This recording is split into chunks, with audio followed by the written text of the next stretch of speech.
मैं आपको बताने जा रहा हूँ कि हनुमान जी पूर्ण मनुष्य रूप में कैसे आए।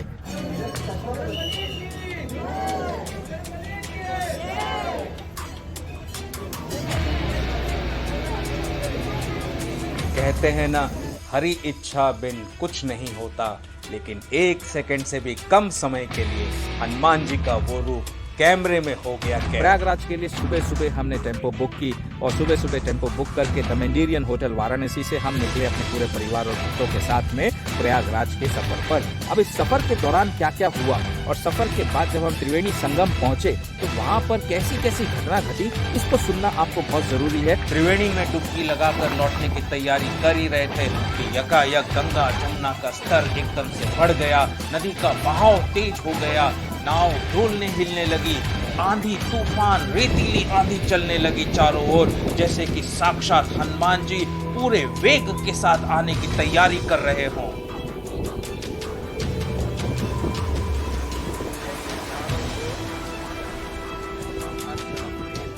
ये सब संकेत दे रहा था कि राम कथा शुरू होने वाली है और हनुमान जी आने वाले। कैसे हनुमान जी महाराज साक्षात मनुष्य रूप में आए रामायण सुनने के लिए, राम कथा सुनने के लिए। कि जब प्रभु ने कहा है कि त्रिवेणी संगम के घाट पर बैठकर ही राम की कथा होनी है, हर तीर्थ स्थान पे होनी है, तो सबने कहा हवा चल रही है, बहाव चल रहा है, आँख को दूर दूर तक कुछ दिखाई नहीं देता है, तो ऐसे दिखाई देने में आप कैसे कथा कह सकते हैं। प्रभु ने कहा तूफान का जोर इतना तेज था कि कैमरा भी गिर गया। राम कथा शुरू करने ही जा रहे थे और कैमरा धड़ाम से नीचे गिरा। कैमरे को एडजस्ट करने के लिए जैसे ही ऊपर उठाया और एडजस्ट करना चाहा, वैसे ही हनुमान जी का वो रूप इस कैमरे में एक सेकंड से भी कम समय के लिए कैद हो गया।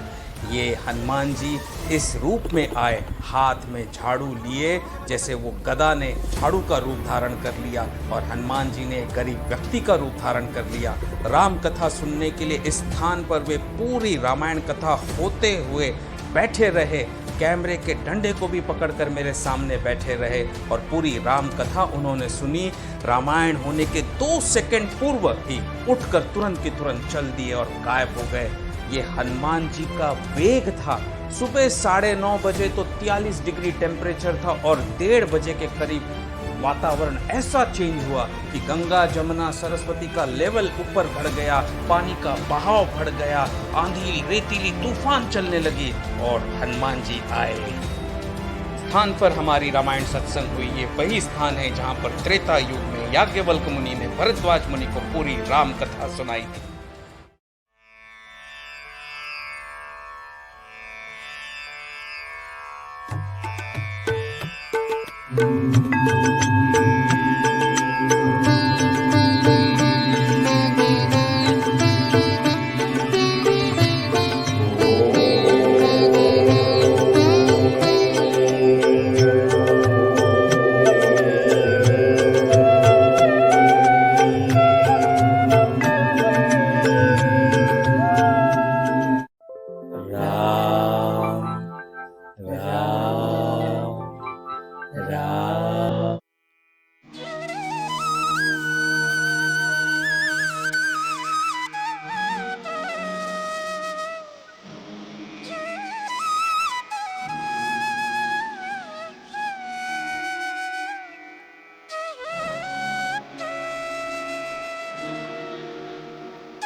आज मैं आपको बताने जा रहा हूँ कि कैसे हनुमान जी महाराज साक्षात मनुष्य रूप में आए रामायण सुनने के लिए, राम कथा सुनने के लिए।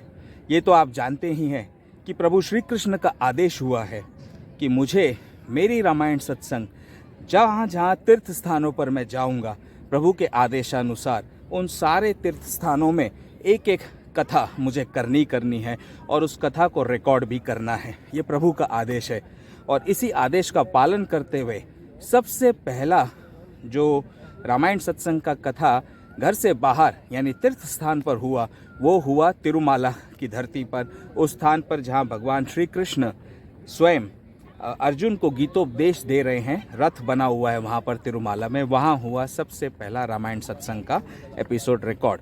उसके बाद दूसरा और तीसरा एपिसोड हुआ कपिलेश्वर महादेव मंदिर में तिरुपति में, जो 108 तीर्थों में एक तीर्थ माना जाता है। 108 तीर्थों में बड़ा तीर्थ है कपिलेश्वर महादेव मंदिर।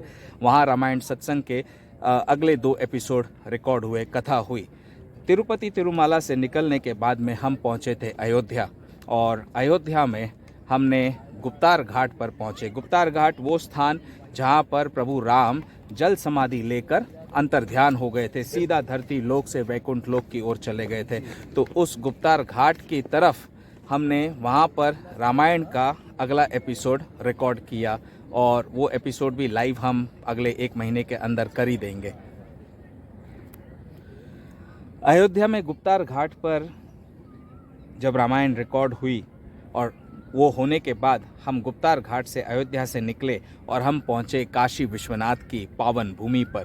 काशी वो स्थान जो सबसे बड़ा पवित्र स्थान माना जाता है पूरे संसार भर का, जहाँ पर अगर अंत समय किसी जीव का निकलता है और उसके प्राण वहीं पर जाते हैं तो वो मुक्त हो जाता है अपने जीवन मृत्यु के चक्कर से। उस स्थान पर, उस धरती पर अपने जीवन में प्रथम बार हम पहुँचे काशी विश्वनाथ के पुण्य भूमि पर। बचपन में गया था काशी विश्वनाथ, बनारस आया था मैं बचपन में, लेकिन काफ़ी वर्ष हो गए, वर्षों के वर्ष हो गए।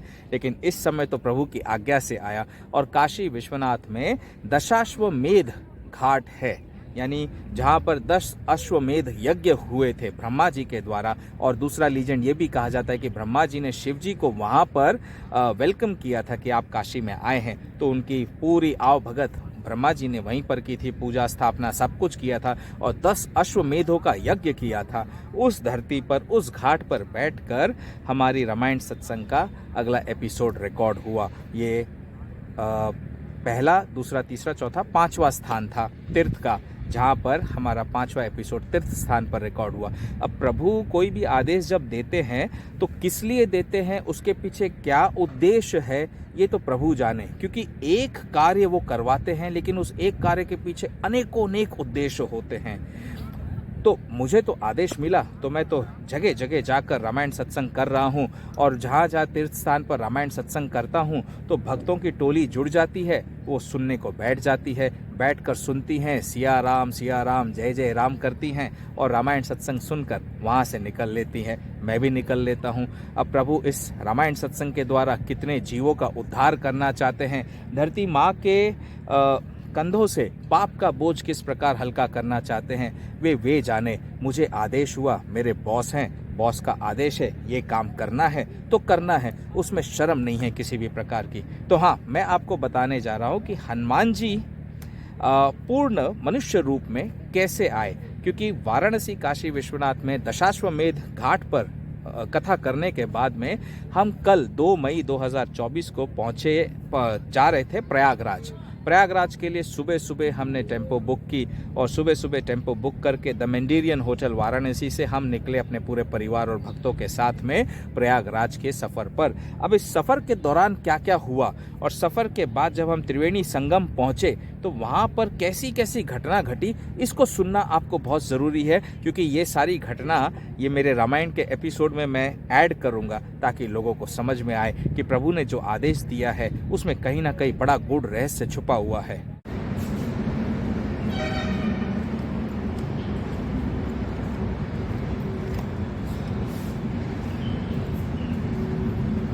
तो आज हम चल रहे हैं प्रयागराज की ओर। प्रयागराज वो स्थान जहाँ त्रिवेणी का संगम होता है।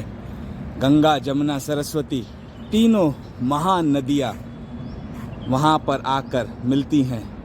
उसी स्थान पर आज हम करेंगे रामायण सत्संग का अगला एपिसोड रिकॉर्ड। अगली कथा प्रयागराज होगी। चलिए मेरे साथ प्रयागराज।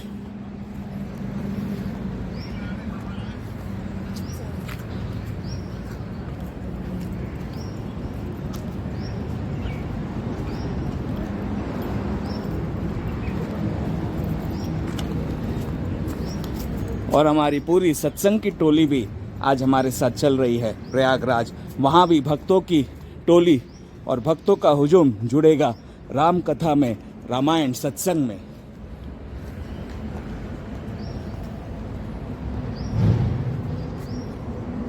तो हुआ यूं कि हम टेम्पो ट्रैवलर से रास्ते पे जैसे ही हमने हमारी जर्नी शुरू की वाराणसी से प्रयागराज जाने के लिए, हमारी जर्नी शुरू जब भी हम करते हैं तो हम गुरु महाराज जी की आरती सुबह सुबह गाते हैं। 4 आरती हैं गुरु महाराज जी की, वो मॉर्निंग की 4 आरती अलग है, इवनिंग की 4 आरती अलग है। तो हमने टेम्पो में ब्लूटूथ के थ्रू गुरु महाराज जी की 4 आरती लगाई और सभी ने जोर शोर से मिलकर उस आरती को गाया।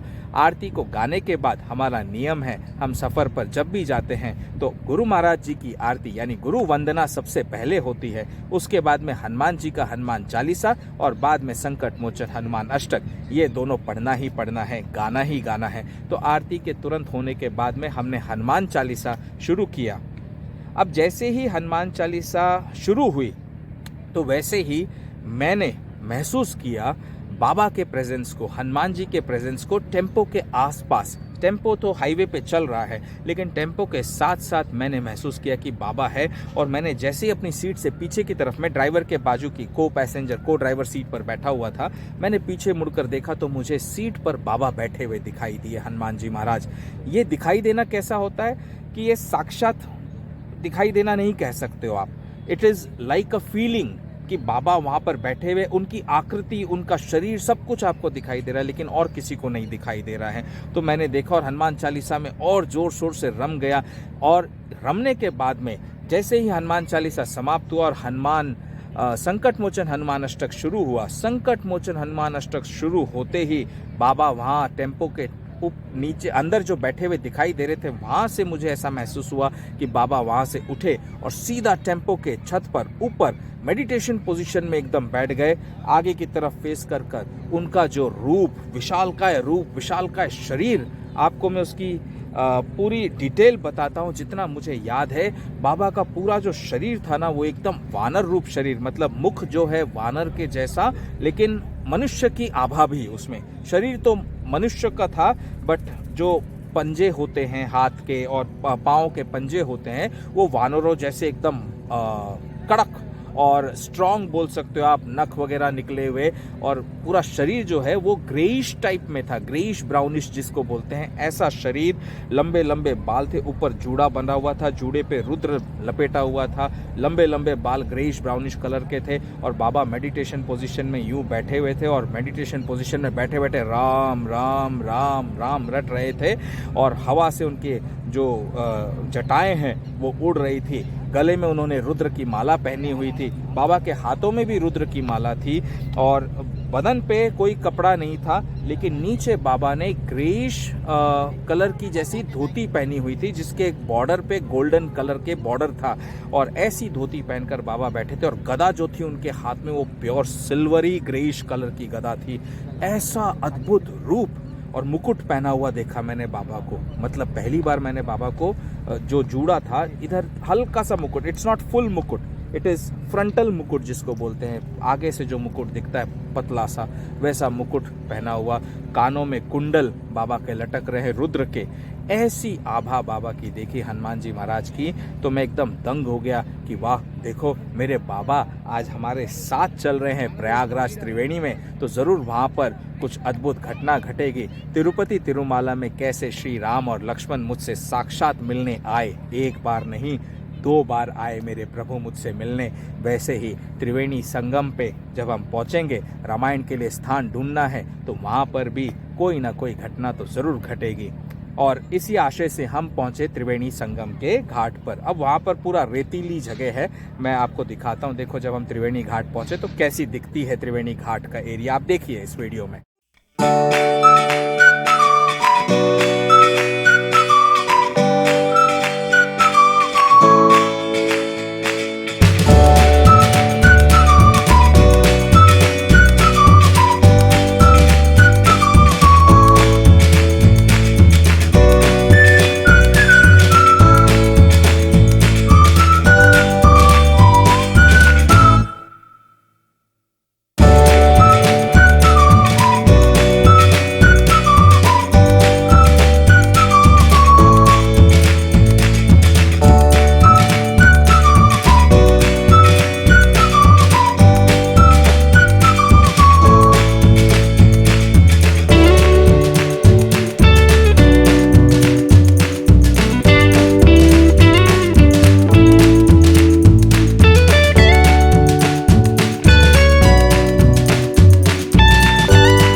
जाकर पता चला कि पर पर्सन कोई 450 रुपये मांग रहा था। संगम का जो स्थान है वो एकदम घाट के बीचों बीच का स्थान है, वो भी मैंने आपको अभी दिखाया। तो अलग अलग रेट मांग रहे थे। तो हमने फाइनली वहाँ से एक बारी के लिए आइडिया ड्रॉप किया कि भाई इतनी तो धूप हो रही है। पहुँचे थे ऐसे सुबह सुबह 9:30 बजे, लेकिन धूप बहुत कड़क थी। 43 डिग्री टेम्परेचर था वहाँ पर, रेतीली जगह, it's kind of beach river के साइड का। तो हमने एक बारी के लिए मैंने आइडिया ड्रॉप किया। मैंने कहा नहीं, अभी तो धूप बहुत है और ये पैसे भी बहुत ज़्यादा मांग रहे हैं, पर पर्सन का इतना पैसा मांग रहे हैं जाने ले आने का।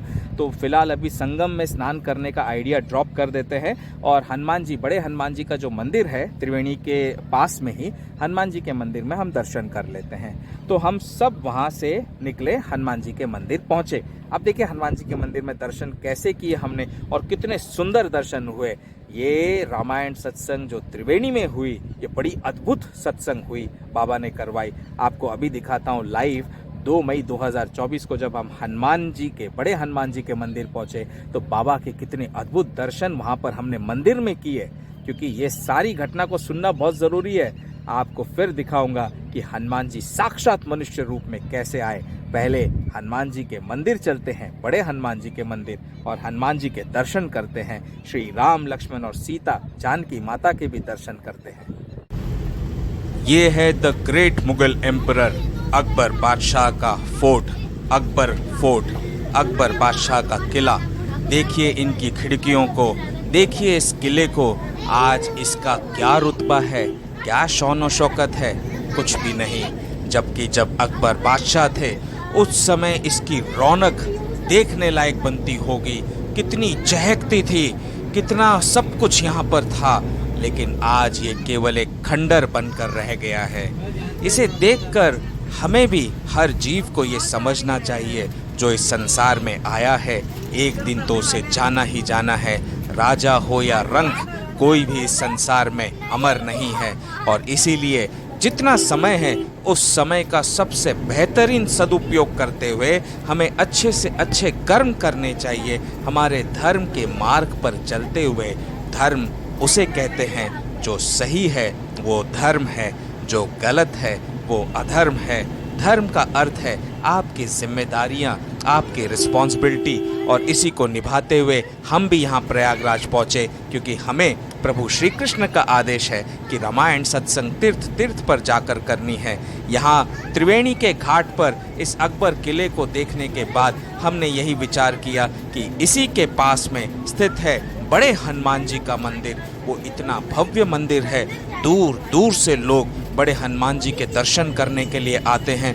उन्हें बड़े हनुमान जी क्यों कहा जाता है वो तो आप स्वयं अपनी आंखों से अभी देखना कि कैसे हनुमान जी की इतनी भव्य मूर्त यहाँ पर बड़े हनुमान जी के मंदिर में स्थित है। वो सामने दूर आपको हनुमान जी का मंदिर दिखाई दे रहा है। हर तरफ ऑरेंज कलर के झंडे लगे हुए हैं और बसे ही बसे आप देख लीजिए, दूर दूर से कितने भक्तगण हनुमान जी के दर्शन करने के लिए आते हैं। त्रिवेणी में यानी गंगा जमुना सरस्वती के संगम में डुबकी लगाते हैं, अपने पापों को धोते हैं और भगवान से अच्छे कर्म और अच्छे धर्म करने की आशा लेते हुए यहाँ से अपने अपने घर को जाते हैं। हम भी यहीं बड़े हनुमान जी के मंदिर में दर्शन करने के लिए आए हैं और आज मैं बहुत खुश हूँ क्योंकि आज मेरे साथ साथ आप भी बड़े हनुमान जी के मंदिर के दर्शन करेंगे और दर्शन करने के बाद फिर हम देखेंगे कि रामायण सत्संग हमारी कहाँ होगी, कहाँ पर हनुमान जी ने स्थान निश्चित किया है, कहाँ वे आने वाले हैं, कैसे आएंगे बाबा रामायण सुनने के लिए। और हनुमान जी के आते समय सारे के सारे भक्तगण वहाँ होंगे या नहीं होंगे, कैसा अजूबा घटेगा आज के दिन, ये तो आपको इस भाग को देखना है अंत तक और फिर बाद में आगे भी दूसरे भाग को देखना है। तब आप समझ पाएंगे कि हनुमान जी की शक्ति कितनी तेज है, कितनी विराट है। जय श्री राम, जय जय श्री राम।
जगन्नाथपुरी है बोले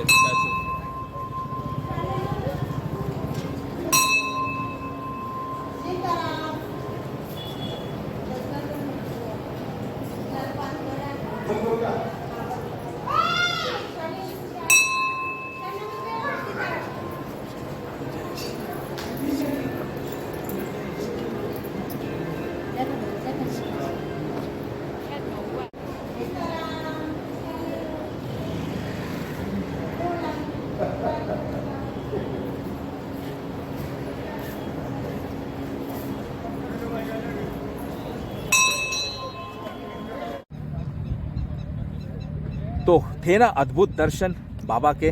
लेटे हुए हनुमान जी महाराज हैं वहाँ पर, और इतने सुंदर दर्शन। खड़े हनुमान जी के भी दर्शन कराए मैंने आपको, लेटे हुए हनुमान जी के भी दर्शन कराए, राम लक्ष्मण जानकी माँ के भी दर्शन कराए। वहाँ हनुमान जी के मंदिर में दर्शन करने के बाद चूंकि हम त्रिवेणी का स्नान का आइडिया ड्रॉप कर चुके थे, तो मैंने और मेरे भाई ने डिसाइड किया कि हम वहीं पर बैठकर रामायण सत्संग कर लेंगे, हनुमान जी के मंदिर में ही बैठकर, प्रांगण में बैठकर।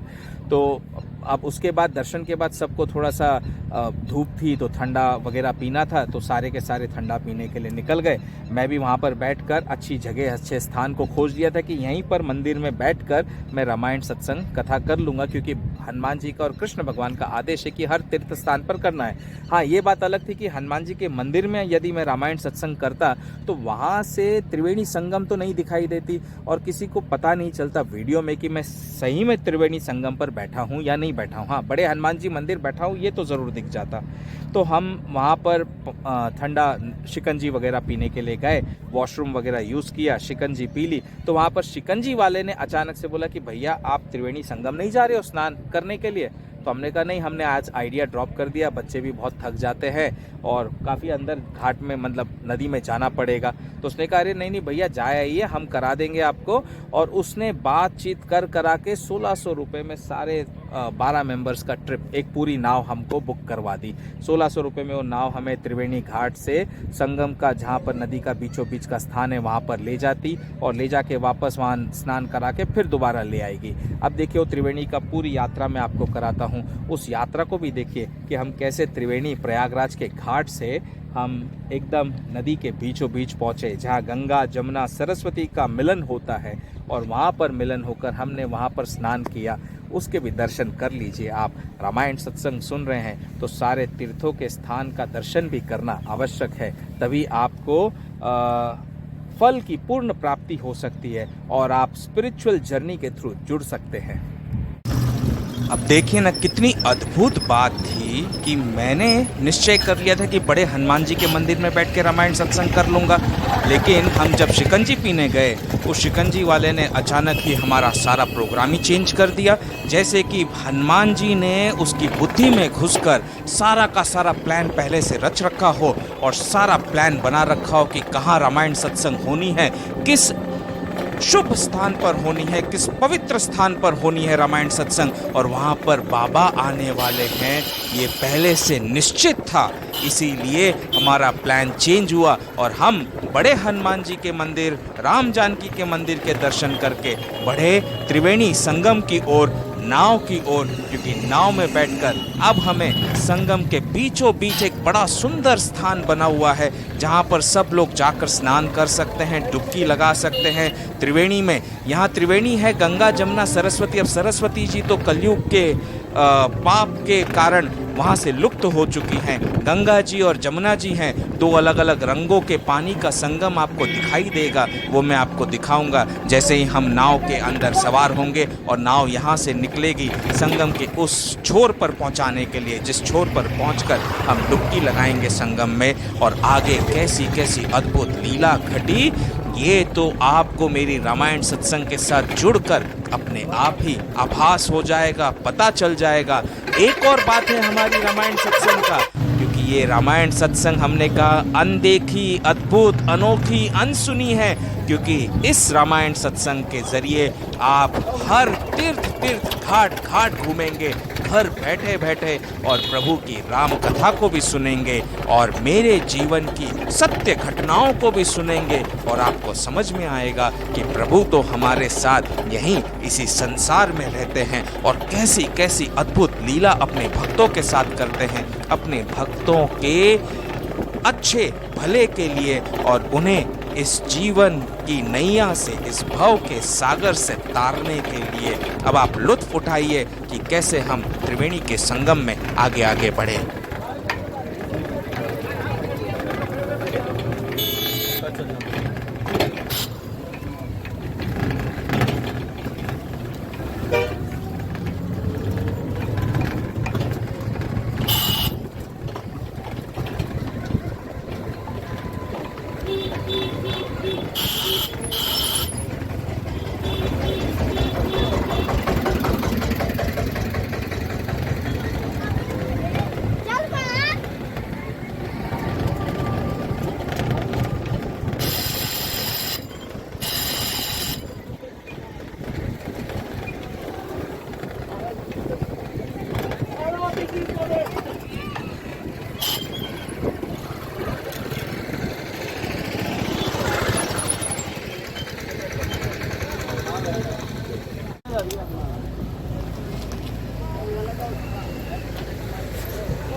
ये तुम लोग साथ साथ ही हम लोग आ गए। आपने ले लिया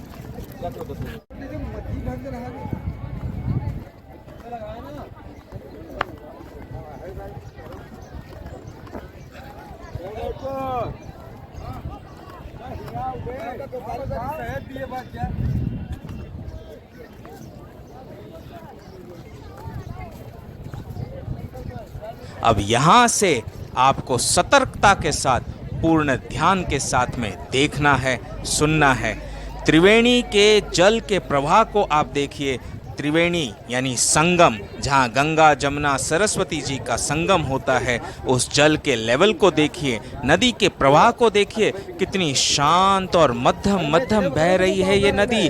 जल का जो लेवल है, नदी का जो लेवल स्तर है, वो भी एकदम कम है, और जल भी जो प्रवाह होता है, लहरें आप देख सकते हैं कैसे एकदम शीतल शांत वातावरण है और शांतता से आगे आगे बढ़ते जा रही हैं। हम भी नाव में सवार होकर संगम के उस स्थान पर जा रहे हैं जहां पर हम जल में डुबकी लगा सकते हैं और माँ गंगा जमुना सरस्वती को का आह्वान करके उन्हें प्रणाम कर सकते हैं। ये जो जल का लेवल है, ये अभी बज रहे हैं करीब करीब सुबह के 11:30, समय 11:30 का है। तापमान करीब करीब 41 से 43 डिग्री टेम्परेचर है। हवा मध्यम मध्यम है, ज़्यादा हवा नहीं है, लेकिन और जल का प्रवाह भी जो आप देख रहे हो वो भी शांत शांत है। अचानक 1.5 घंटे के अंदर ही ऐसा क्या हो जाता है, जो आंधी तूफान, जल का प्रवाह इतना तेज हो जाता है और नदी का स्तर एकदम से ऊपर इतना बढ़ जाता है कि पुलिस की सायरन बजने लग जाती है और सारे नाविकों को इंस्ट्रक्शन दे दिया जाता है कि सभी भक्तों को तुरंत के तुरंत घाट पर लेकर आया जाए और घाट से दूर कर दिया जाए, क्योंकि अचानक से जल का लेवल एकदम से बढ़ा। ऐसा क्या हुआ, क्या घटना घटी, आप जब अपनी आंखों से देखेंगे तब आपको विश्वास होगा। इस कैमरे में कैद है। ये 2 मई 2024 की घटना है, जब आप जल का स्तर और जल का लेवल अप देख रहे हैं। आपने आसपास के वातावरण को भी देखा। रेतीली जो घाट है, संगम के किनारे, त्रिवेणी के किनारे जो घाट बना हुआ है रेतीली, वो घाट भी कितना शांत। लेकिन जब हम लौटेंगे तब आप देखना कि क्या होता है, कितना तूफान, कितनी आंधी मची। ये आपको साक्षात हनुमान जी के मौजूद होने का प्रतीक बताएगा। कैमरे में कैद हुए हनुमान जी भी 1 सेकंड से भी कम समय के लिए उनकी वो छवि, जिस छवि में हनुमान जी साक्षात रामायण सुनने के लिए आए और पूरी राम कथा होने तक बैठे रहे। और इतना ही नहीं, राम कथा बैठते बैठते, सुनते सुनते उन्होंने कैमरे के स्टिक को भी कई बार संभाला, ताकि प्रभु के रामायण कथा में कोई विघ्न न आए और रामायण कथा एकदम अच्छी तरह से हो जाए। इस प्रकार हनुमान जी ने वहां पर ध्यान दिया। और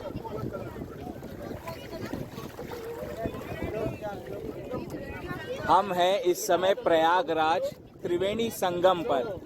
त्रिवेणी संगम वो स्थान है जहाँ पर गंगा जी, सरस्वती जी और यमुना जी, तीनों नदियों का संगम होता है यहाँ पर। फिलहाल इस समय कलयुग में सरस्वती जी यहाँ पर लुप्त हैं, लेकिन गंगा जी और यमुना जी का मिलन यहाँ पर है त्रिवेणी में। और ये जो सामने आप देख रहे हैं घाट, यही घाट है जहाँ पर हम जा रहे हैं स्नान करने के लिए। ये त्रिवेणी का संगम है। त्रिवेणी के संगम में स्नान करके लोग मुक्त होते हैं। पवित्र नदी है। उसका फोन आएगा, आएगा ना, मेरा फोन देखो साइलेंट पे, जल देखो भैया, जल बता रहे वो देखो, ये देखो, ये देखो, देखो इस साइड, देखो इस साइड, ये देखो जल, डार्क लाइट है ना, ये ब्राउन वाला गंगा में, ग्रीन वाला जमुना में। अच्छा, ब्राउन वाला गंगा जी है। ब्राउन वाला कौन सा? ये वाला गंगा जी, वो आगे ब्राउन वाला गंगा जी, ये यमुना है। हाँ, गंगा जी जो है वो हरिद्वार से आ रहे हैं, संगम में जाएंगे। और ग्रीन कलर जो है जमुना जी है।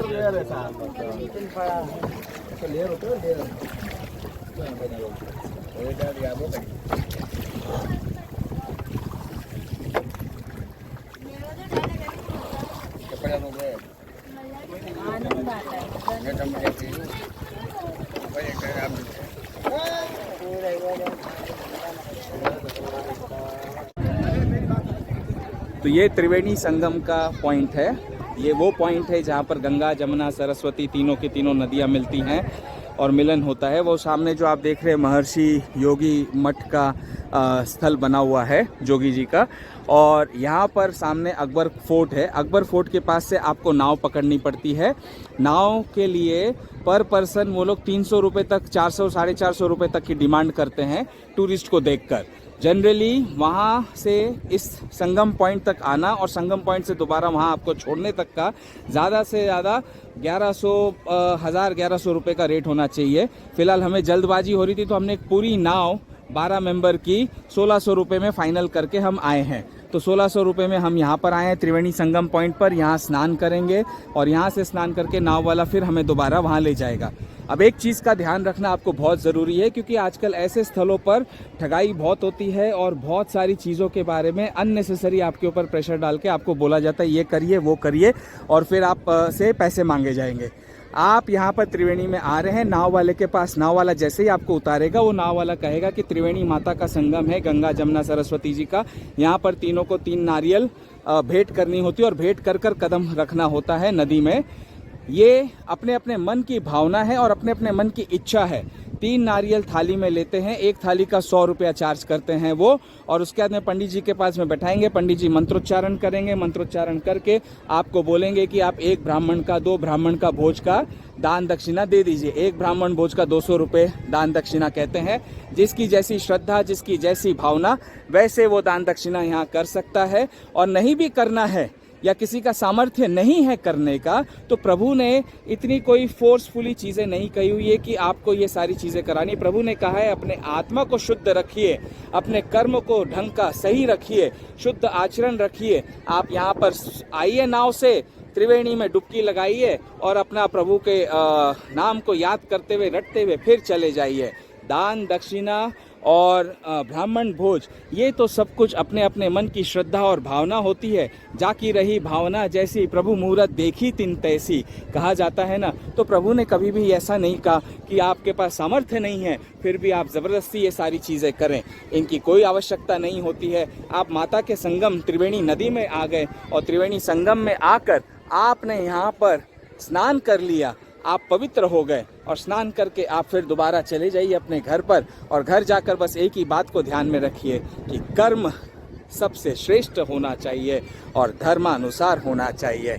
आगे भी हम आपके साथ जुड़े रहेंगे और ऐसी भावनाएं और ऐसे स्पिरिचुअल टूर पर लेते जाते रहेंगे, और वहाँ की हर एक बातें जितनी हमारे नज़र में आएंगी वो आपको बताएंगे। जानने के लिए जुड़े रहिए कौस्तुभ मणि के साथ में। जय श्री राम, हर हर गंगे, बोलो गंगा जमुना सरस्वती मात की जय। त्रिवेणी संगम के इस स्थान पर आने पर ऐसा महसूस हो रहा था जैसे कि हम एक आइलैंड पर खड़े हैं और चारों तरफ नदी बह रही है, गंगा जमुना सरस्वती खलखल करते हुए बह रही हैं। और इसी स्थान पर डुबकी इंसान लगा सकता है, बस थोड़ी सतर्कता की आवश्यकता है, क्योंकि यहाँ पाइप या जाल ऐसे कुछ लगा हुआ नहीं है। तो ज़्यादा आगे नहीं जाएं, किनारे किनारे में ही डुबकी लगाकर अपना वापस आ जाए।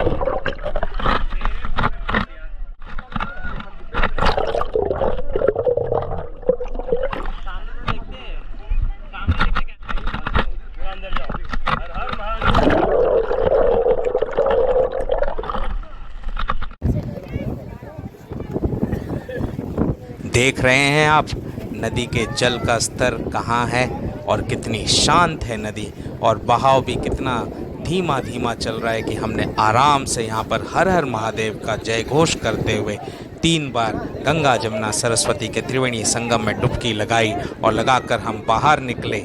बस बाहर निकलना ही था कि तुरंत नाविक दौड़े दौड़े आए और बोले, एकदम से इंस्ट्रक्शन आ गया उन्हें कि जल्दी जल्दी भागना है यहाँ से। हमने पूछा कि क्या है, तो बोले कि नहीं, कुछ आंधी या तूफान अचानक से आने वाली है, इसलिए यहाँ जल्दी निकलना है।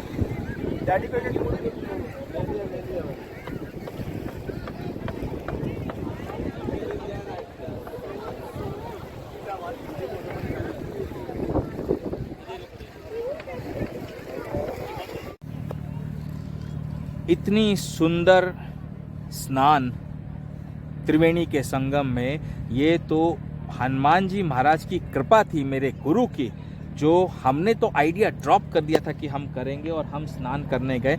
और यकीन मानिए जब हम स्नान कर रहे थे, आधे में थे, तो नाव वाला आया और आके बोला, भैया हवा का तेज, वायु का प्रभाव बढ़ रहा है, आप जल्दी करिए, क्योंकि वायु का प्रभाव बढ़ते ही नदी का बहाव बढ़ने लग जाता है। अब मैंने कहा भैया यहाँ आए हैं स्नान करने के लिए, तो सब बच्चे वगैरह है, सब आसानी से आराम से स्नान करेंगे, स्नान करके जाएंगे, ऐसे जल्दबाजी मत करिए। तो इतना बोलकर वो चला गया। मेरा भी ध्यान नहीं गया उस समय कि वायु अचानक से क्यों बढ़ गई। मतलब हवा का जो फोर्स था, विंड फोर्स जो था वो अचानक से बढ़ गया था। सुबह का समय करीब 12 साढ़े 12 का समय रहा होगा। अब मेरे ओरिजिनल वीडियोस अगर कोई देखेगा तो समय भी निकाल कर देख सकता है, क्योंकि जो कह रहा हूँ सत्य कह रहा हूँ, सत्य के सिवा कुछ नहीं कह रहा हूँ। आपको जैसा अंदाज़ा लगाना है आप लगा सकते हैं, लेकिन मैं जो घटना हुई मेरे साथ में और होगी और होती रहेगी वो मेरी जीवन की घटना आपको बताते रहूँगा, क्योंकि कहीं ना कहीं मेरे जीते जी या मेरे बाद में ये मेरे जो वीडियोस, ये जो कार्य है जो भगवान करवा रहे हैं, ये सारे संसार के जीवों के लिए उपयुक्त होंगे ही होंगे और कई संसार के जीवों का भला होना ही होना है इससे। तो उसने कहा वायु बढ़ रही है, तो हमने फटाफट स्नान किया। स्नान करके हम वापस दोबारा नाव में बैठे और दोबारा नाव में बैठकर फिर हम निकले घाट की ओर। देखिए हम कैसे नाव में बैठकर दोबारा निकले।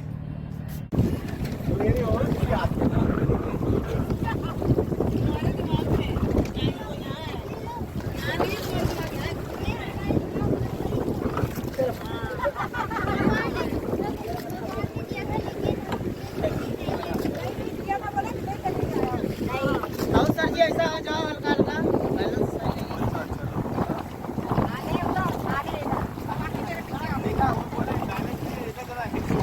सर जी जैकेट पहन लो, नहीं उड़ जाएगा जैकेट कितना है।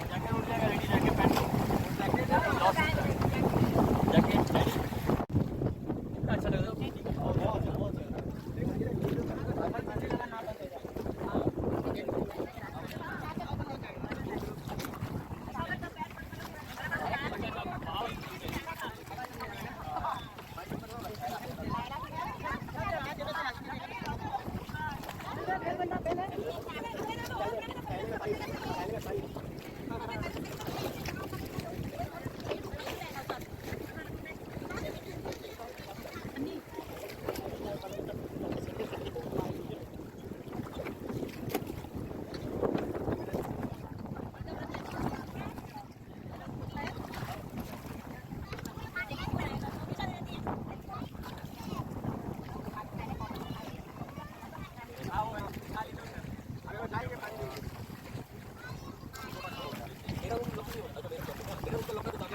जैसे जैसे हम घाट की ओर बढ़ रहे थे, आप देखिए कैसे जल का स्तर बढ़ रहा है और बहाव भी बढ़ रहा है। लहरें ऐसे उफान मार रही हैं जैसे कि समंदर की लहरें उठ रही हो। इसी प्रकार हमारे इस किनारे यानी अकबर फोर्ट के किनारे पर वापस लौटते समय लहरों का झोंका बहुत ज़ोरदार हो गया। हवा का झरोखा इतना ज़ोरदार बहा कि पूछिए मत। सामने घाट पर रेतीली आंधी चलने लगी, आप देखिए, और बहाव इतना तेज हो गया, इतना तेज कि जैसे साक्षात जब हनुमान जी आते हैं तो इसी वेग के साथ आते हैं। आखिर है तो वे पवन पुत्र, और गंगा जमुना जी का जल इतने जोर जोर से तेज हवा के झोंकों से उड़ा कि उड़कर सीधा नाव में मेरे ऊपर पूरी तरह से गिर गया, और मैं गंगा जमुना जी के जल में नाव में बैठे बैठे पूरा नहा गया।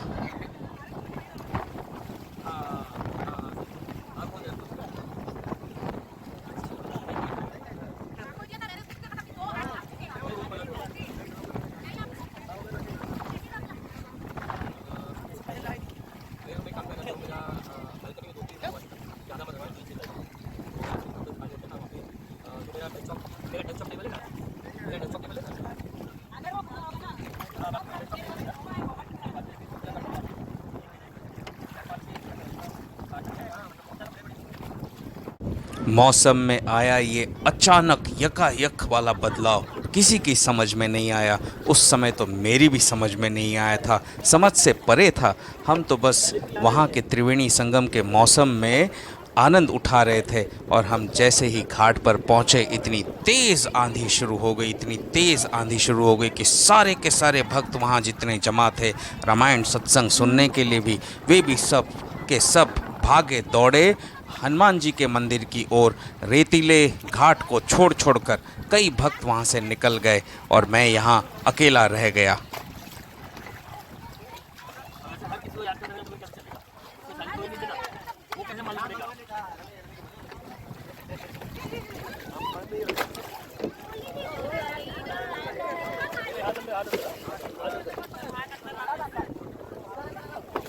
इंसान अब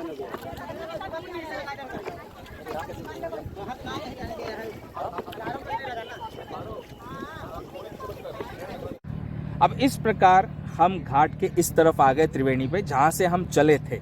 और घाट पर आने के बाद में जैसे ही रेतों से चढ़कर हम ऊपर आए, मैंने आपको स्थान दिखाया कि सामने ही मुझे बैठने का स्थान दिखाई दिया। लेकिन हवा इतनी तेज बढ़ गई, हमारे नाव चलते चलते में आपने देखा वीडियो में कि हवा इतनी तेज बढ़ गई, पानी का स्तर बढ़ गया। पानी, नदी जो गंगा जमुना नदी है, वो भी मतलब लहरें खाने लगी, इतनी ऊंची ऊंची लहरें उठने लगी कि हमारे नाव के अंदर भी पानी आ गया। मैंने आपको वीडियो में दिखाया अभी। तो इतनी ऊंची लहरें और इतनी तेज हवा चलने लग गई अचानक, यकायक, क्योंकि मॉर्निंग में ऐसा कोई भी वेदर का फोरकास्टिंग नहीं था कि जोरदार हवा चलेगी और बंद हो जाएगी। हम घाट के किनारे बड़ी मुश्किल से पहुंचे और वैसे ही घाट की पुलिस जोर जोर से सायरन बजा के सबको बंद कराने लगी और सारे नावें बंद कर दी गई, क्योंकि रेतीली तूफान हर तरफ चालू हो गया। देखिए कैसा रेतीली तूफान था। ध्यान से देखिए, जब हम निकले तब पानी के बहाव को देखिए। ये है हमारे अकबर फोर्ट से संगम की ओर बढ़ते समय का जल का स्तर और जल का बहाव कितनी शांति से बह रहा है।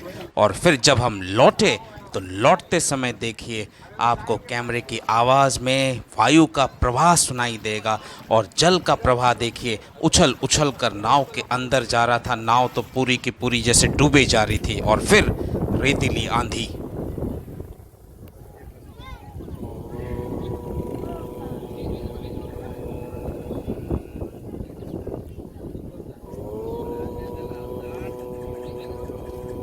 ऐसे आंधी तूफान के बीच कैसे हुई रामायण सत्संग और कैसे आए हनुमान जी मनुष्य रूप में रामायण सत्संग सुनने के लिए, आपको ये जानना है तो अगले भाग को देखना न भूले।